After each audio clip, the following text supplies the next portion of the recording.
What's up, internet? My name is Kyle, back with another episode about cameras, tech, and all that good stuff. And today we have got to talk about the Sony a6400.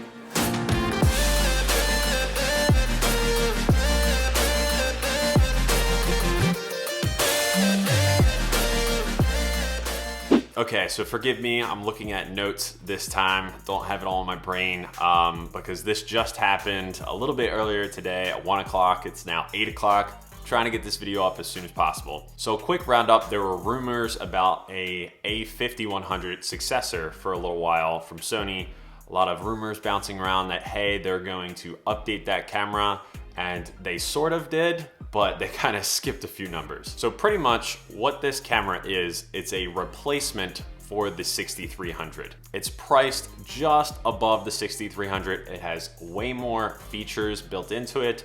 And yeah, that's pretty much where it sits in the lineup. So you'll have the cheapest and oldest, which would be the 5100, and then the 6000, and then the 6300 really isn't worth it anymore.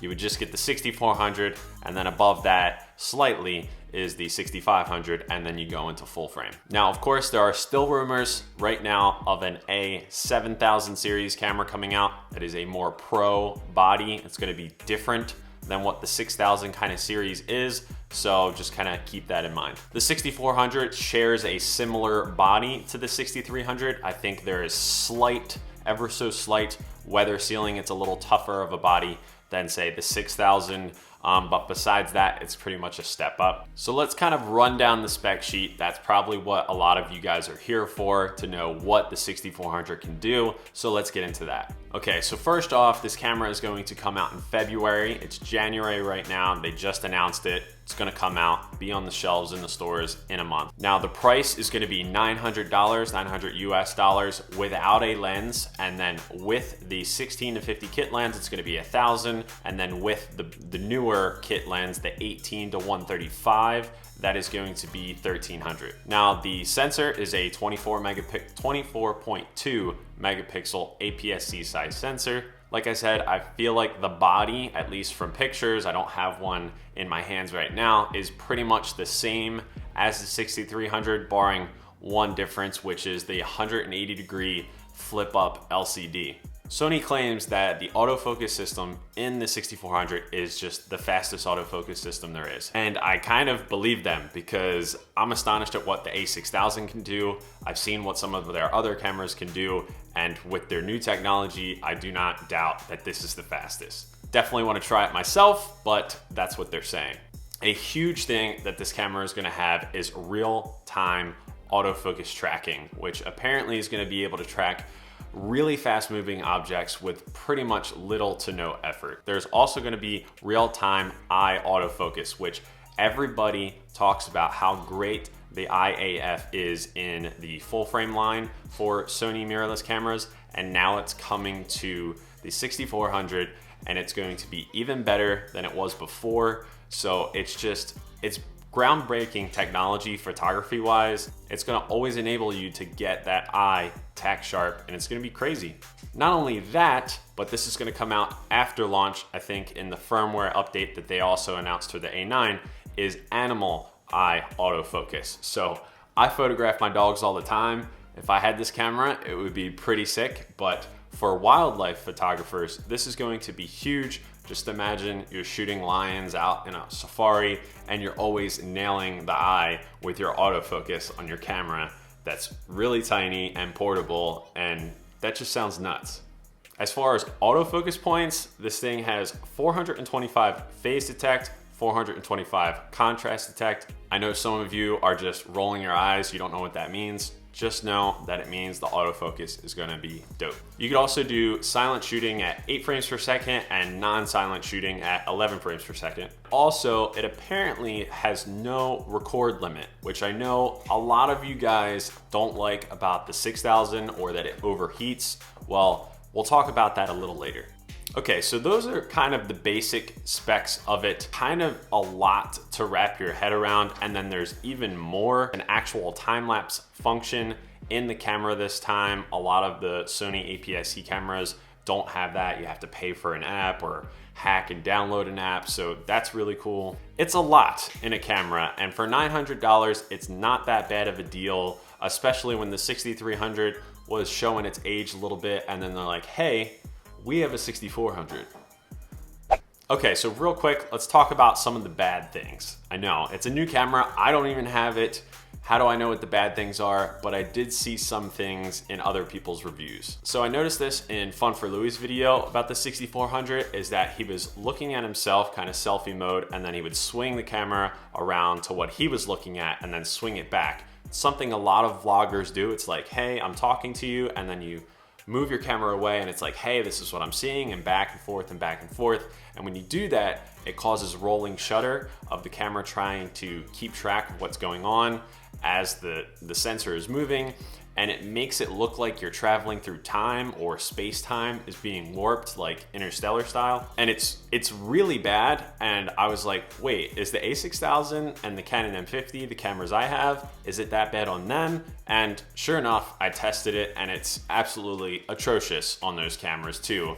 I was hoping that it would be a little bit better on a $900 camera, but it's kind of in the same ballpark, I think. So just something for filmmakers at least to keep in mind, is that it does have really bad rolling shutter. So just keep that in mind. So the second potential problem, actually it is a problem, I can already tell, and everybody's talking about it, which is the vlogger problem. Okay, and what I mean by the vlogger problem is that, imagine this right here, my a6000 is a 6400. So the screen actually flips up and my hand is the screen, or better yet, I could use my cell phone like this. So that's the screen above the 6400. So you can see yourself when you're going like this, right? Now, the problem is that hot shoe microphones go up here on the 6400, just like they do on the 6000.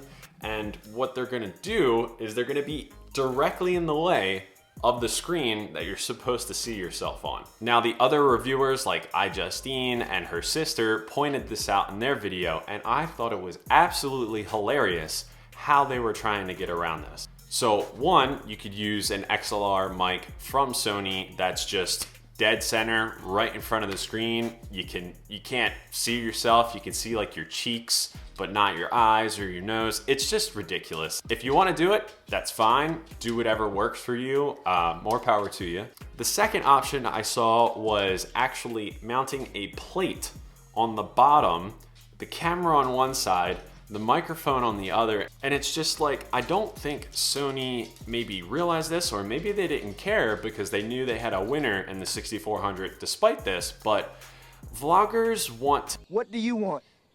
...to be quick. What do you want? And light. It's not that simple. What do you want? And have everything in a nice, easy package. What do you want? I have to go. Now the Canon M50, you have the hot shoe up top, and then you can plug in the mic on the side, and there we go. It's flipped around the other way. I have an external mic, which is gonna do a lot better audio than what the camera itself can do. And then I can just do something like this, or I could do something like this, and I can see myself, I can see that I'm in focus, that I'm in frame, all that good stuff, and it's not silly. Like, this is what vloggers carry around. Like, this is what it looks like, not a plate on the bottom, a microphone over here. It's just, or like holding this mount thing. Trust me, go watch iJustine's video. I love the girl, she's great, I love her content, but the rig that her and her sister, each of them that they were trying, is just silly. I mean, again, you know, if that works for them and that's what they want to use for their videos, that's awesome. But I think a lot of people are gonna have a problem with the flip up screen and trying to make it like a professional or the best quality vlogging setup. So I think a reason why a lot of people use the a5100 is because it's a super small camera. It's even a little bit smaller than the a6000, and you flip up the screen, and as long as you have it close enough to you, using the kit lens, the 16 to 50, out at 16 millimeters and have it close enough to you, the audio might not be that bad. Now the audio is probably gonna be better on the 6400 from the camera than the 5100, so it might be a viable option to hold close enough with a wide enough lens and get good enough audio. I used to vlog with the a6000. I vlogged for 6 months straight, daily vlogging, and I didn't think it was that bad. So maybe everybody's overreacting to the vlogging problem with the 6400, but they're really talking about actually mounting a microphone on there